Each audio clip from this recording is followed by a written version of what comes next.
Cathy Rouverol, Nicole de Fréminville, Claudie Fabrol, Marielle Salté-Boisson, Catherine Tuberg, Vac Fapuy, Hervé Grimal, Vera Rodvé, Jean-Paul Pascal, c'est la voix au chapitre.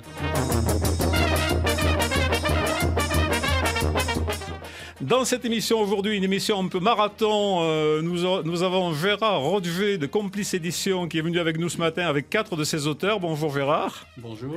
Mireille Salté-Boisson pour Âme de Papier. Bonjour Mireille. Bonjour. Catherine Tuberg qui nous propose d'oser la gourmandise. Je crois que nous sommes tous prêts à oser avec vous.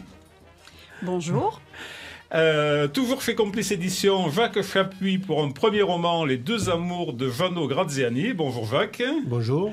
Et nous terminerons, ou plutôt nous commencerons avec Hervé Grimal qui nous invite à découvrir ou à redécouvrir la bambouserie de Pras-France avec son beau livre Le voyage du bambou, des bambous au pays des châtaigniers. Bonjour Hervé. Bonjour. Donc de Complice Édition, Oui. vous prévoyez d'éditer des livres d'enfants, pour enfants de ce jour, non? Oui, on en a un quelque part dans les tuyaux. D'ailleurs, l'auteur est à cette table. Bon, on le dénonce On le dénonce, oui. C'est Jacques. C'est Jacques bien sûr. Chapuis, oui.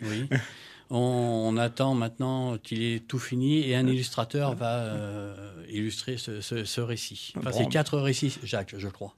5 récits. Voilà, parlez bien dans le micro Tout si vous augmente, intervenez. tout augmente. Voilà, mais écoutez, ce sera une excellente occasion pour vous retrouver à ce micro et peut-être pour faire lire votre ouvrage par nos amis de Graines de Lire. Gérard, nous nous sommes rencontrés pour la première fois devant ce micro il y a 2 ou 3 ans, je crois. Oui. Vous veniez de créer Complice Édition au Plantier. Alors déjà, c'est courageux, une maison d'édition au Plantier, avec 2 auteurs à votre catalogue, si je me souviens bien. Oui, Où en êtes-vous aujourd'hui? Enfin, vous en avez déjà au moins 4, puisqu'ils sont autour de cette table. Aujourd'hui, nous avons 14 auteurs.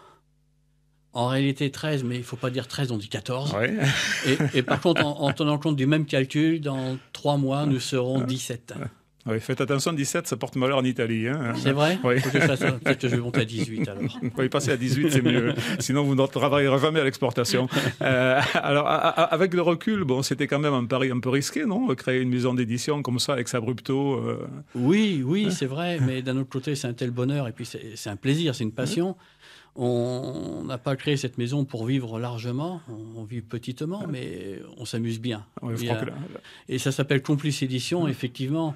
Les règles, elles sont les suivantes, c'est que maintenant, dès qu'on signe le contrat chez nous, on se tutoie et on est tous complices. Ouais. Et il y a une magnifique entente dans cette équipe. Ouais, en tout cas, à en juger par les 4 auteurs qui sont là aujourd'hui, voilà, on a l'impression que ça fonctionne bien avec l'éditeur. Hein. On n'entend pas de récrimination, ni d'une part ni de l'autre. Oui, ça se déchire le livre. Ça a l'air On ne te laisse pas faire.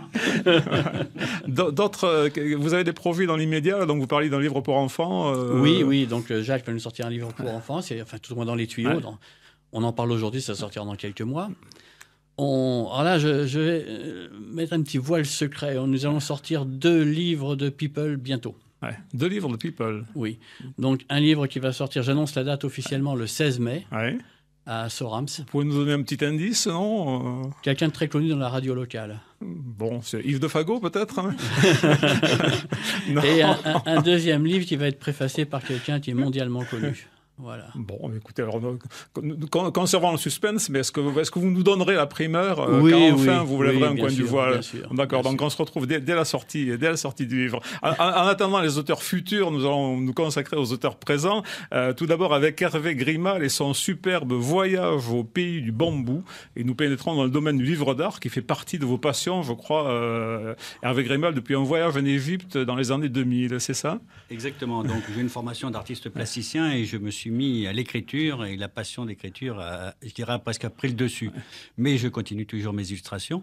Donc, je fais du livre d'artiste et par hasard, j'ai rencontré Gérard pour d'autres raisons et tout a démarré avec le livre que j'avais fait d'artiste sur la bambouserie et il a décidé de l'éditer. Voilà, donc ce n'est pas votre premier ouvrage du genre. Hein. Ça fait une quinzaine d'années que je travaille dans le livre. Voilà, le premier, c'était sur l'Égypte. Sur l'Égypte, tout à fait. Voilà, ouais. et ensuite, vous vous êtes découvert une passion pour les jardins. Voilà, j'avais deux thématiques. On va voir que j'élargis encore. C'était les voyages, effectivement. Je faisais des voyages et puis au retour, je me suis dit j'aurais dû noter. Et quand on est parti en Égypte, j'ai pris mon petit carnet et j'ai écrit. Et à la suite de ça, j'ai réalisé des livres donc sur des voyages en Inde, des voyages en Turquie, un voyage imaginaire à Babylone, à la naissance de l'écriture, à l'origine des civilisations, et sur les jardins, des jardins dans la garrigue, des jardins et la bambouseraie. Voilà, vous avez ressuscité en quelque sorte la tradition des carnets de voyage. Effectivement, c'est à la fois du carnet de voyage et du livre d'artiste. Tout à fait. Alors, donc, au travers de ces ouvrages, bon, c'est dans cette dimension-là, vous faites œuvre d'écrivain. Vous ne vous contentez pas donc de nous faire partager vos dessins, voire vos photos dans certains cas, mais aussi vos récits, vos impressions, vos émotions. Alors, qu'est-ce que ça apporte aux voyageurs de se sentir un peu transmetteur, hein? Écoutez, un voyage, ça se prépare, ça se vit de multiples façons. Ça se prépare, ça se vit quand on est dans le pays, quand on rencontre les gens, et puis au retour. Et surtout quand on réalise un livre, un ouvrage, après il y a les rapports avec les gens qui nous... Et j'ai eu, par exemple, j'ai eu une émotion forte sur mes livres que j'ai écrits en Inde, où mon pharmacien, qui est d'origine indienne, mais qui n'avait pas été en Inde, m'a acheté mes livres. Et il est allé en Inde, il m'a dit « Ce que vous avez écrit, je l'ai ressenti. Ouais. » Et ça, Alors, ce qui m'intéresse, c'est pas les anecdotes, c'est pas ça qui est intéressant. C'est comment parler des odeurs dans les voyages, des odeurs, des couleurs, du vécu, quoi, des rencontres. Et aussi une façon de partager ses émotions. Et ça, c'est peut-être le plus difficile à rendre. Hein. Mais c'est passionnant.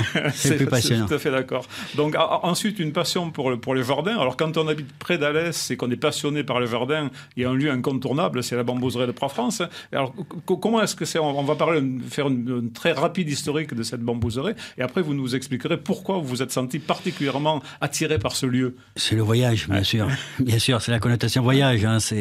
Puis c'est un lieu mystérieux, c'est un lieu riche. Et donc j'ai rencontré Muriel Nègre, la directrice, je lui ai montré ce que je faisais. Et à partir de là, j'ai eu la porte ouverte, disons. J'ai pu aller de nombreuses fois à la bambouseraie, prendre des notes, rencontrer des Laotiens qui travaillent là-bas. Enfin, je veux dire, c'était une belle aventure. Alors, est-ce que vous avez eu un parti pris d'auteur quand vous avez abordé cet ouvrage? C'est un parcours, je dirais, c'est un parcours dans des lieux, c'est des parcours poétiques, c'est des rencontres. Bon, là, c'est autour du végétal, mais, et puis de ces Laotiens et des personnes qui travaillent dans ce jardin, mais, c'est ça, c'est un lieu étonnant, quoi, c'est assez atypique, comme, Vous avez eu des surprises donc au cours de ce parcours. Absolument, j'ai découvert des choses. Est-ce que vous pouvez nous donner deux, trois exemples, des choses qui vous ont particulièrement frappé, qui ont été tout à fait inattendues pour vous? Alors, je le connaissais, c'est un endroit que je connaissais bien, mais c'est vrai que le jardin japonais, c'est quelque chose d'étonnant, quoi, quand on arrive là. Et c'est surtout ce qui est intéressant, c'est que c'est un jardin qui est en évolution. Qui est toujours là, ils ont retravaillé le jardin aquatique. Enfin, donc c'est vivant, quoi. C'est vivant et en même temps il y a toute une histoire. Hein. Donc là, je dis qu'on parlerait un peu de l'historique, on ne l'a pas fait. C'est plus de 100 ans pour la bambouseraie, fin 19e. Hein. C'est une très longue histoire, tout à fait. Ouais. On peut l'évoquer en non, parce que je veux dire, c'était pas mon propos. Hein. Non, mais bien sûr. Vous êtes très fort. Je me suis documenté. Non. C'est pas un livre parce qu'il y en a. Je veux dire sur l'histoire. Non. Moi, ce que j'ai voulu faire, c'est un livre, un parcours, donc avec mes mots et mes illustrations. Et donc c'est se pénétrer dans la bambouseraie par le végétal, par les espaces, par l'espace intimiste, des espaces qui s'ouvrent. Enfin. Et aussi par les gens qui y travaillent. Là, vous avez parlé de Laotiens qui sont là, si je me souviens bien, depuis les années 70. Oui, c'est des belles people qui ont été... On doit en être à la deuxième fédération, probablement. Tout à fait. Comment est-ce qu'ils vivent dans cette bambouseraie? C'est absolument surprenant parce qu'ils se sont appropriés les lieux. Donc, ils travaillaient dans le village laotien, là, que j'ai rencontré.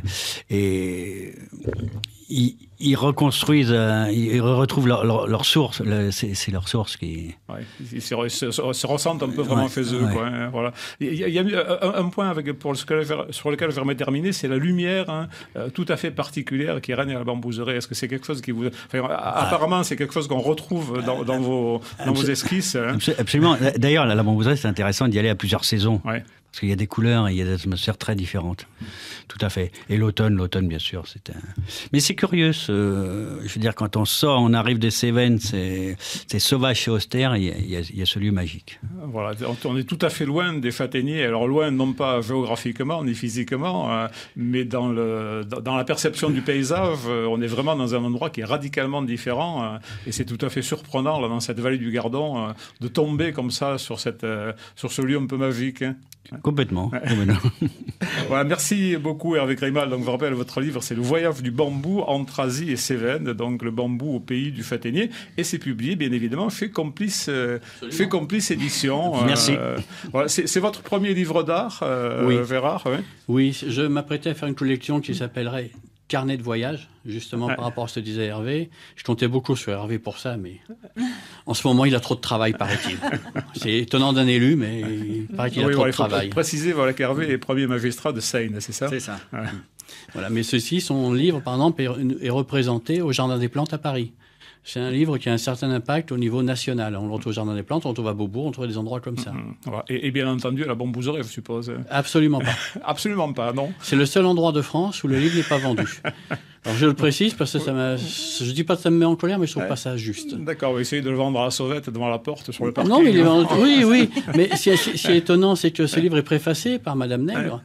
Et qu'elle estime que ça ne rentre pas dans sa ligne de produits à vendre. Donc, il est vendu partout, sauf à la bambouserie. Bon, alors c'est un peu dommage. On lance un appel, donc, absolument, à la France. Voilà. Vendez le voyage du bambou entre Asie et je libérerai une place sur mon agenda si elle veut bien me recevoir. Voilà.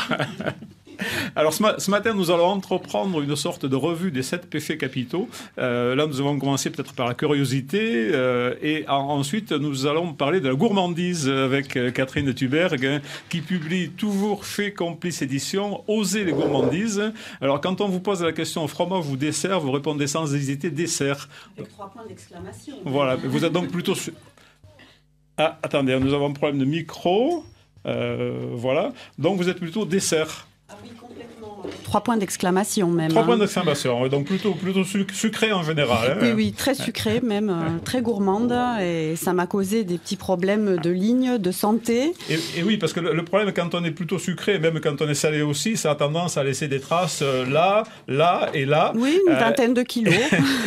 et du coup, donc, vous proposez une solution pour simultanément ne pas se passer de dessert et néanmoins se priver de bourrelet. Oui, tout à fait.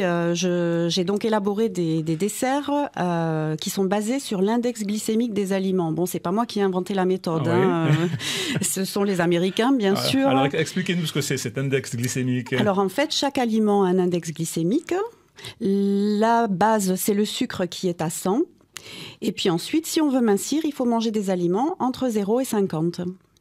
Et pour cela, on garde quasiment tous nos fruits, tous nos légumes, toutes nos viandes, tous nos poissons.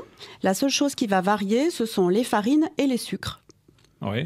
Donc on change nos farines, c'est-à-dire qu'on oublie les farines blanches, on mange des farines intégrales, et on oublie le sucre blanc, on mange des sucres dont l'index a été évalué entre 0 et 50 maxi. Donc ça va être du miel d'acacia, ça va être du sucre de fleur de coco, ça va être du fructose, ça va être du sirop d'agave.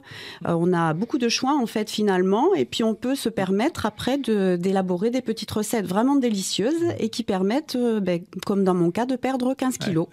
Voilà. D'accord. Donc on est bien d'accord, on exclut totalement tout ce qui est aspartame. Complètement, c'est interdit d'ailleurs parce que ça envoie, malgré que ça n'envoie pas de calories, ça envoie une réponse insulinogène au cerveau qui lui envoie la même réponse que du sucre blanc. Ouais. Donc on les bannit complètement. Bon, et puis c'est quand même plus naturel. C'est beaucoup plus naturel, le miel d'acacia, le sucre de coco, qui sont vraiment des sucres qui ont de grandes qualités nutritionnelles en plus d'avoir un index glycémique très bas. Et puis c'est meilleur. Et puis c'est meilleur, et puis on se régale. N'ayons pas peur des mots, effectivement. Alors comment est-ce que vous avez mis au point ces recettes de desserts hypocaloriques? Là, vous avez fait des compilations d'autres livres de recettes. Il y a une expérimentation personnelle. Vous partagez sur votre blog, puisqu'il faut dire aussi que vous tenez un blog qui est très populaire. Hein. Oui, j'ai un blog depuis maintenant 3 ans et demi. En fait, mes recettes, je les ai élaborées au départ à partir de mes recettes fétiches que j'ai transformées en index glycémique bas. Alors au départ, il y a eu beaucoup de ratages, puisque il faut bien maîtriser les farines. C'est surtout les farines qui m'ont posé problème, pas trop les sucres. Et puis à partir de là, on transpose toutes ces recettes fétiches, et puis après on est un peu plus courageux, on se lâche et on se lance dans des créations totalement inédites. Alors est-ce que vous pouvez nous garantir que vos desserts 0 calories sont presque aussi délectables qu'un beignet sucré trempé dans le miel puis dans le sucre et recouvert d'une louche de crème chantilly? Mais tout à fait, puisque la crème chantilly n'est pas interdite avec les IGBA, étant donné que dans mon livre, par exemple, il y a beaucoup de recettes dans lesquelles il y a de la chantilly, parce que la crème a un IG à 0, index glycémique IG, donc IG à 0. Donc on peut se lâcher sur la crème chantilly. Bon, bien sûr, on ne va pas en manger tous les jours. Il faut être raisonnable quand même. Je ne sais pas s'il existe un indice lipidique, mais... Alors, justement, puisqu'on parle des graisses... Quand on veut perdre du poids, alors le beurre a un IG à 0, mais on va l'éviter quand même, parce que le beurre, ça bouche les artères, c'est pas bon pour la santé. Donc on va privilégier les bonnes huiles, l'huile d'olive bien sûr, hein. Ici il y en a plein, donc on se lâche. Et profitons-en, cette année il y en aura peu, hein, la mouche a sévi. Et puis bien sûr on utilise toutes les bonnes huiles qui sont à disposition, je veux dire des bonnes huiles bio de préférence, puisque pour profiter des bénéfices nutritionnels de chacune aussi. Il faut varier les huiles, varier les sucres, varier les farines. Alors je voulais juste rectifier une petite chose. Vous parliez de recettes hypocaloriques. Elles sont pas du tout hypocaloriques en fait. Oui.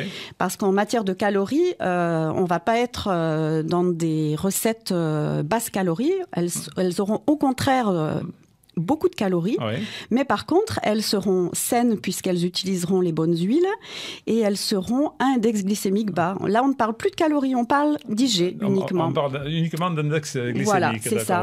On ne parle plus du tout en calories. Voilà, c'était important de le préciser. Et puis bon, l'efficacité est un peu liée, j'imagine, à la quantité absorbée aussi.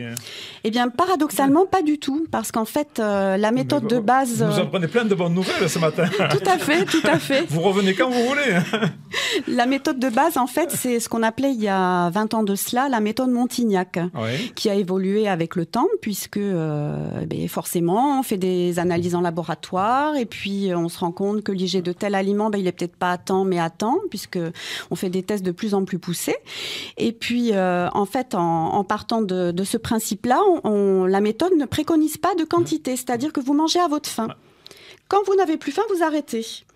Alors bien sûr, le but, par exemple, quand on veut manger un dessert, c'est de le manger en fin de repas, quand on aura déjà pris une entrée, un plat, un fromage. Parce que le fromage, c'est pareil, c'est IG0, donc on peut en manger un morceau de temps en temps si on a envie. Et quand on a fait un bon repas et qu'on va prendre un petit dessert derrière, ou deux, vous n'allez pas avaler la moitié du gâteau comme je faisais avant. Vous allez en manger une ou deux parts et vous serez calé parce que vous aurez fait un bon repas avant, bien équilibré, avec des légumes, avec tout ce qu'il faut avant. Donc on peut se laisser aller sans culpabilité. Complètement, sans aucune culpabilité. Alors, et perdre du poids tout en se faisant plaisir tous les jours. Alors quand même, on va passer un peu de la cuisine à la philosophie. Dans notre éducation judéo-chrétienne, est-ce que la culpabilité, modérément dosée, bien entendu, est-ce qu'elle n'est pas la compagne indissociable du plaisir? Mais écoutez, j'ai pas dû suivre les bons cours de catéchisme parce que moi, personnellement, la culpabilité, je connais pas du tout. Et en fait, c'est certainement la gourmandise qui me me pousse à tout ça et en fait, je culpabilise pas du tout. Mais c'est vrai que d'un autre côté, après chacun voit les choses comme il veut, hein, mais c'est peut-être parce que je suis athée aussi, donc ça ne me touche pas en fait cette notion-là. Alors, c'est pas une question de croyance, hein, c'est une question de société plutôt. Hein. Faut dire, même un croyant, on vit quand même dans une société qui a des règles judéo-chrétiennes, hein, et souvent c'est quelque chose. Bon, et la culpabilité, ça fait partie effectivement des choses qui sont parfois profondément ancrées au sein de chacun d'entre nous. Hein. Alors, je pense qu'il n'y a pas que ça qui entre en ligne de compte quand même. Il y a aussi tous les standards qu'on veut nous imposer de mode avec des femmes très minces. Les jeunettes achètent des magazines ou voient des vidéos où on ne voit que ça, que des jeunes très minces, alors que les photos sont retouchées, tout est trafiqué. Merci Photoshop. Merci Photoshop, exactement. Mais le problème, je pense qu'il est surtout là dans l'époque actuelle parce que effectivement, ça met tout est faux et on veut nous faire croire que pour être comme ça, effectivement, il faut rien manger. Mais c'est pas vrai, je le dis. On peut manger et garder la ligne. Voilà. Et votre livre s'adresse à tout le monde, aussi bien les gens qui veulent maigrir que les gens qui ne veulent pas grossir. Tout à fait. Au départ, je dirais même que c'est fait pour être en bonne santé, puisqu'on n'utilise que des bons produits qu'on va aller chercher dans un magasin bio, parce que c'est là qu'on va trouver tous les produits nécessaires pour réaliser mes petites recettes. Alors pourquoi bio ? On pourrait très bien utiliser une farine intégrale classique, mais n'oublions pas que dans l'enveloppe du grain de blé, par exemple, il y a tous les pesticides si ça a été cultivé de façon traditionnelle. Donc utilisons des produits bio qui vont nous maintenir en bonne santé et nous éviter peut-être ces fameux cancers qu'on entend de partout actuellement, etc. Catherine Tuberg, Oser les gourmandises, 60 recettes à index glycémique bas. Donc, c'est pour mincir sans se priver de dessert. Et c'est bien entendu chez Complice Édition. Jacques Chapuis, donc Jacques Chapuis, Les deux amours de Vanno Graziani. C'est votre premier roman, Jacques Chapuis ? Oui, c'est ça, oui. Alors, sans empiéter sur votre vie privée, quels sont les amours de Jacques Chapuis ? Qu'est-ce que vous aimez dans la vie ? J'aime surtout la nature, la pêche, les champignons... tout ce qui est nature, voilà, surtout. Donc, vous êtes un vrai Cévenol, alors. Ah, pur et dur, oui, tout à fait. Alors, oui, allez-y. Moi, je vous dirais plutôt, je vais vous présenter mon histoire, parce que je le verrai plutôt dans ce sens-là, quoi. Oui. Mais je dis toujours mon histoire, parce que je me serais plutôt vu autour d'un feu de cheminée à vous la raconter. Ouais. Mais comme ce n'était pas possible de la raconter à tout le monde, le meilleur moyen, c'était de la mettre par écrit. Ah, écoutez, on peut allumer un petit feu de carne dans le studio, là. On va débrancher les détecteurs de fumée. Surtout après avoir entendu nous parler de gâteaux, de tout ça, ça nous a mis l'eau à la bouche. Bon. Allez-y, racontez-nous votre histoire. Vous avez 7 minutes pétantes. Mais j'ai quelques questions à vous poser aussi. Hein. D'accord. Allez-y. Bon, je vais vous présenter un peu mon histoire. Disons que l'histoire se passe à l'après-guerre, dans les années 50. La France est en train de panser ses plaies et de se reconstruire. Donc, il ne faut pas oublier qu'à cette époque-là, tout tournait autour du charbon, que ce soit les trains, les bateaux, les usines, le chauffage, tout tournait autour du charbon. Et le charbon, en Cévennes, il était là, sous nos pieds. Mais ce qui manquait, malheureusement, la guerre était passée par là et elle avait fait ses dégâts. Donc, il a fallu faire revenir... des travailleurs de l'étranger, principalement des Polonais, des Espagnols, des Italiens, voire quelques Kabyles, Algériens, qui sont venus pour extraire ce charbon. Et dont le Gianno Graziani, issu d'une famille d'immigrés italiens, une grosse famille d'ailleurs. Et le fils aîné, Gianno, dès l'âge de 14 ans, après son certificat d'études, comme beaucoup d'autres d'ailleurs en Cévennes, il a fallu descendre au fond de la mine. Je pensais que ces gens-là descendaient, disons, au moins 1000 mètres sous terre, tous les jours. Et Gianno, disons que le père Graziani a eu un grave accident à la mine, donc plus moyen de travailler au chantier. Donc, qui dit plus chantier, moins d'argent. Donc, Gianno, pour compenser, il a dû faire comme le père, aller au chantier. Et tout en pratiquant la boxe. Donc la boxe, c'était son truc. Il se disait, pour sortir ma famille du besoin de ses frères, de ses sœurs, de tout ça, il faut trouver un moyen de gagner de l'argent. Et pour lui, c'était ses points. Ouais. Donc autour de ça... Donc ça n'est pas seulement une passion, un plaisir, c'est aussi une recherche de revenus supplémentaires. Hein. Ah oui, tout à fait. Oui. Enfin, c'était un plaisir au départ parce que son père avait pratiqué lui-même la boxe. Mais disons que le fils, en voyant que sa mère était obligée aussi de faire des ménages, donc c'était très dur. Et donc Jeannot, et en plus disons qu'il était bon à ça, et puis c'était un gars qui était très sérieux, travailleur, il avait tout pour lui, quoi. Et un bon entraîneur. Il ne faut pas oublier que son entraîneur était quelqu'un passionné et quelqu'un qui avait su le prendre dès le départ. Donc le courant passait bien et Jeannot a tout fait pour réussir. Et d'ailleurs, il a réussi. Voilà. Et derrière, il y a toute une histoire sentimentale qui se greffe avec tout ça, qui est très, très, très passionnante. Alors, votre Jeannot Graziani, c'est la façon dont vous le présentez, ça m'évoque tout à fait un autre mineur réel, celui-là est célèbre, c'est Maurice André. Alors, oui. On n'est pas dans le même registre, mais finalement, c'est un peu ça. Oui, c'est un peu ça, tout à fait, oui. Et c'est pareil, oui, quand on parle de... Moi, j'ai connu d'ailleurs Maurice André, parce que moi-même, j'ai pratiqué la musique. Donc, parce que justement, quand on parle de Jeannot ou de Maurice André, autour de la mine avait bien créé les choses, et c'était le Kama.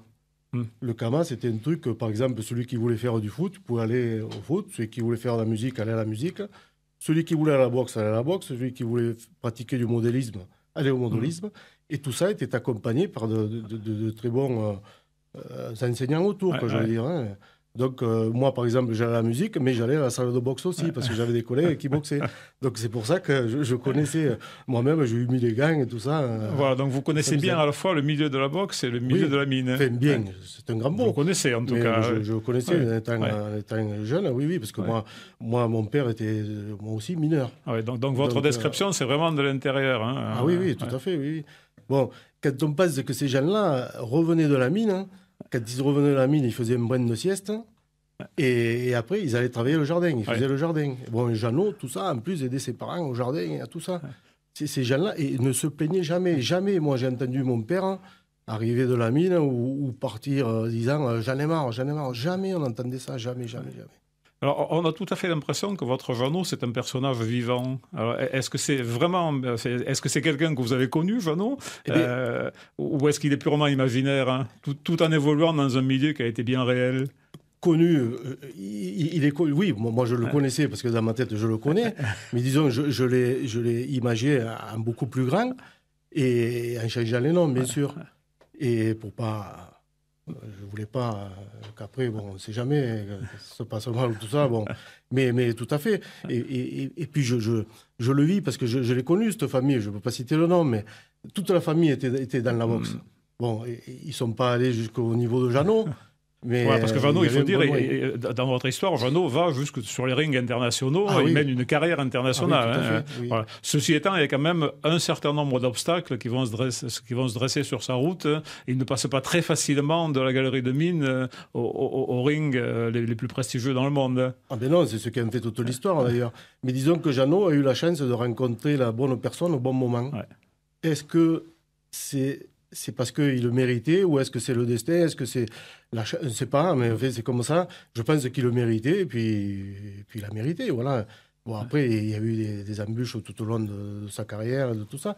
Il est monté à Paris, il a rencontré M. Berthaud, et ce Berthaud l'a pris sous son aile. Lui-même, c'était un très grand boxeur, mais il a dû arrêter pour raison d'accident de boxe. Bon, il a pris Jeannot sous son aile et il l'a mené jusqu'au titre suprême, voilà. Alors, est-ce qu'une histoire comme celle-là pourrait se dérouler aujourd'hui ou bien ce sont des temps qui sont définitivement révolus? Ce serait bien plus dur, je pense. Je pense que ça serait plus dur parce que quand on le voit, sans parler de la boxe, parce que la boxe, c'est vrai que de nos jours, on en parle moins. Maintenant, les jeunes sont plutôt branchés foot ou tennis ou des trucs comme ça, ou basket, tout ça. Mais on le voit d'ailleurs, dès qu'un jeune footballeur met 2 ou 3 buts, ça y est, il se prend pour un dieu, quoi. Non, c'est plus du tout pareil. Non. Il n'y a plus le respect qu'il y avait avant.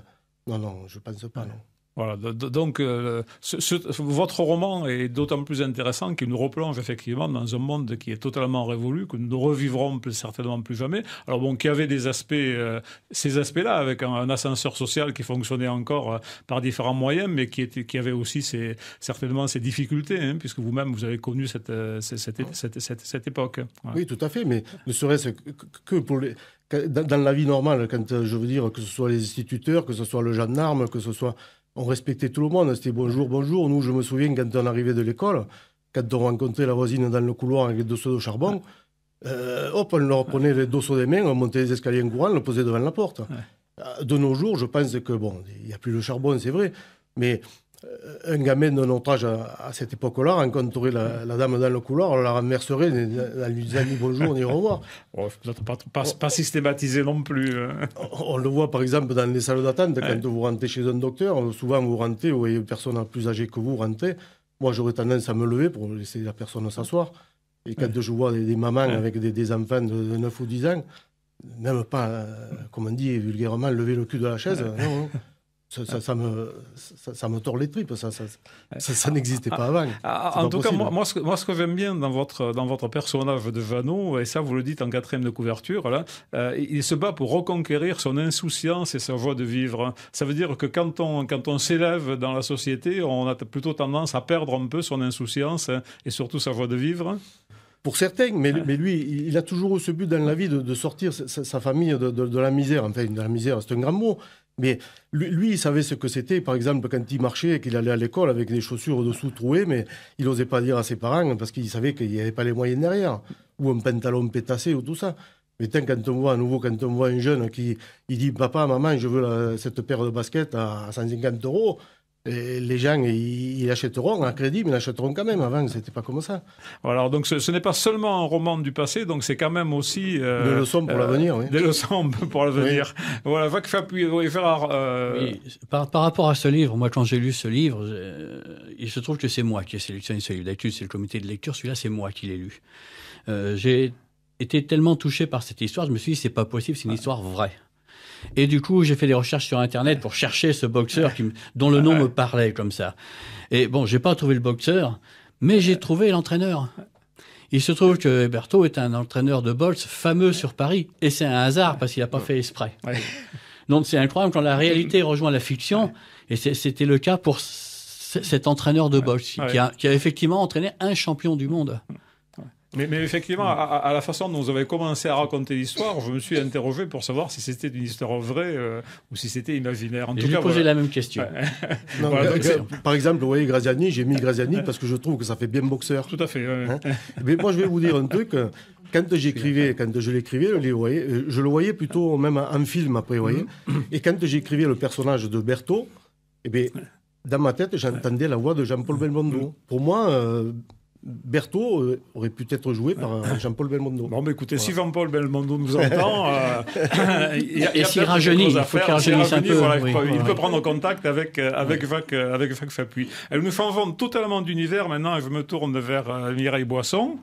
Marielle Boisson. Oui. Voilà, vous voyez, je commence tout de suite. Hein, voilà, je me fais écorcher à peine arrivé. Voilà, donc alors je vais vous appeler successivement Marielle, Mireille. Voilà, Marielle, voilà, d'accord. Alors on va essayer de conserver Marielle. Marielle, l'Église catholique s'est longtemps interrogée sur l'existence d'une âme chez la femme, voire chez l'Indien ou le curé. Ah, oui, c'est vrai. Alors il semblerait que la question soit à peu près réglée de ce côté-là, mais on se demande encore si les livres ont une âme. Qu'est-ce que vous en pensez ? Le mien a une âme, il a surtout des âmes qui sont malmenées par une manipulatrice, parce que Âme de papier est avant tout un livre sur la manipulation, qui traite d'une manipulatrice qui va intervenir dans la vie de plusieurs personnages.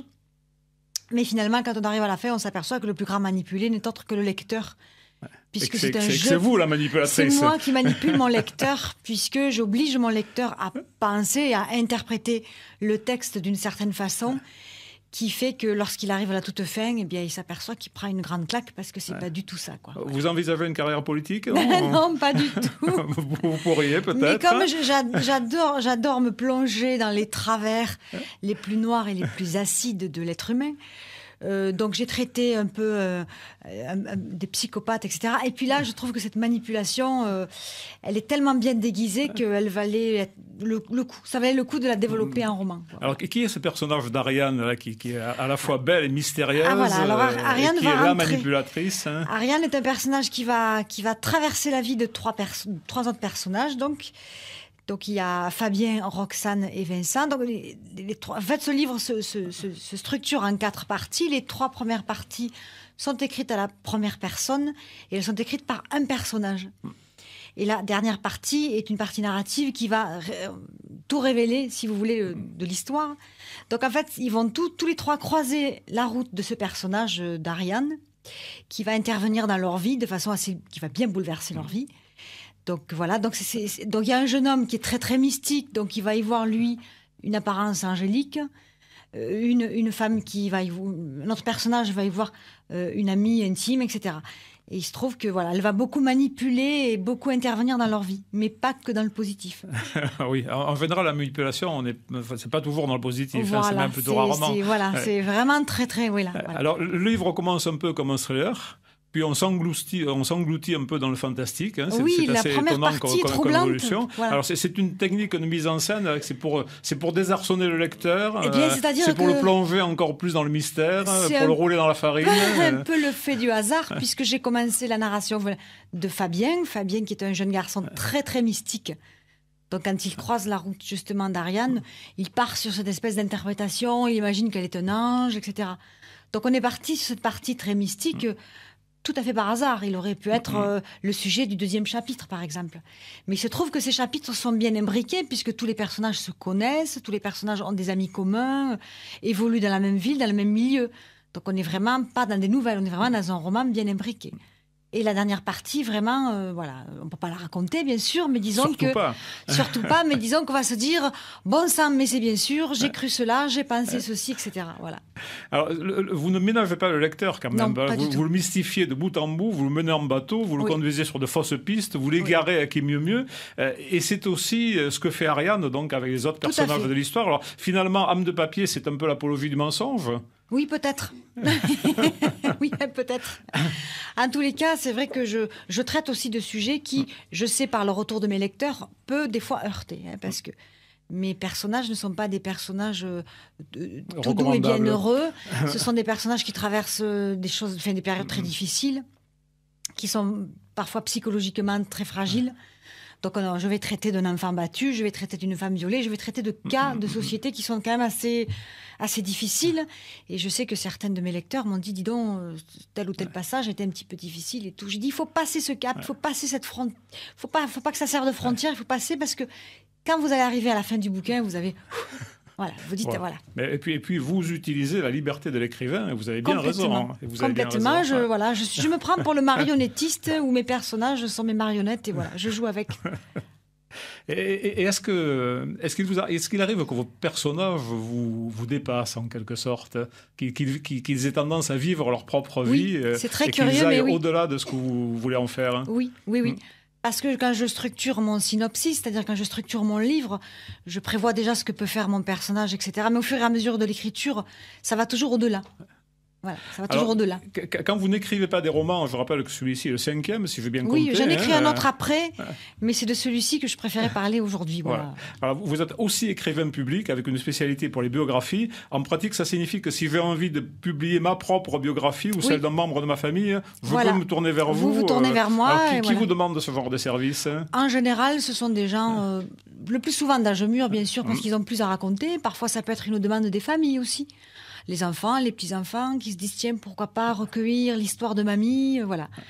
Donc je vais rencontrer les gens et puis on passe des heures et des heures de discussion. Et le livre, je publie après un vrai livre au final qui peut rester dans le domaine familial, donc 8, 10, 15 exemplaires, ou alors si la personne en fait le choix, on peut le lancer sur la partie commerciale. Voilà, donc avis aux auditeurs, si vous avez envie de passer à la postérité, vous pouvez contacter Marielle Boisson. Marielle Salté-Boisson, voilà. Voilà, donc Marielle c'est Boisson. Page Complice. Moi, c'est Page Complice. D'accord, donc et Complice Édition, voilà. Quand même. Marielle voilà. Boisson, Âme de papier, voilà. Complice Édition. Le mot de la fin pour Gérard, puisque nous arrivons au terme de l'émission. Oui, déjà, pour parler de ce livre, Âme de papier, c'était un livre qui a été édité par un éditeur parisien. En 2009, oui. Et qui n'avait pas le succès qu'il méritait. Et c'est ce livre qui m'a fait passer de la carte postale au livre. J'ai décidé qu'il fallait donner une belle chance à ce livre qui est magnifique, qui est mon livre préféré d'ailleurs en l'occurrence de tout ce que j'ai pu lire jusqu'à présent. Et j'ai décidé donc de me lancer pour ce livre-là qui est vraiment... Quand j'en parle, je dis si quelqu'un trouve la fin avant d'avoir fini le livre, je le rembourse. On ne peut pas trouver la fin. Bon, c'est quelque chose d'hallucinant. Avis aux auditeurs. Alors, absolument, absolument. On ne peut pas trouver la fin. Voilà, en fait, c'est en tout cas à conseiller aux auditeurs qui aiment le mystère et le suspense. Oui. Voilà. C'est l'intrigue psychologique. Voilà. Merci à vous tous. La Voix au chapitre, c'est terminé pour aujourd'hui. Merci à Cathy qui assure la technique. Merci à Nicole de Fréminville, à Claudie Fabrol de l'association Graines de Lire. Merci à Marielle Salté-Boisson, à Catherine Tuberg, à Jacques Chapuis, à Hervé Grimal qui nous a abandonnés en cours de route.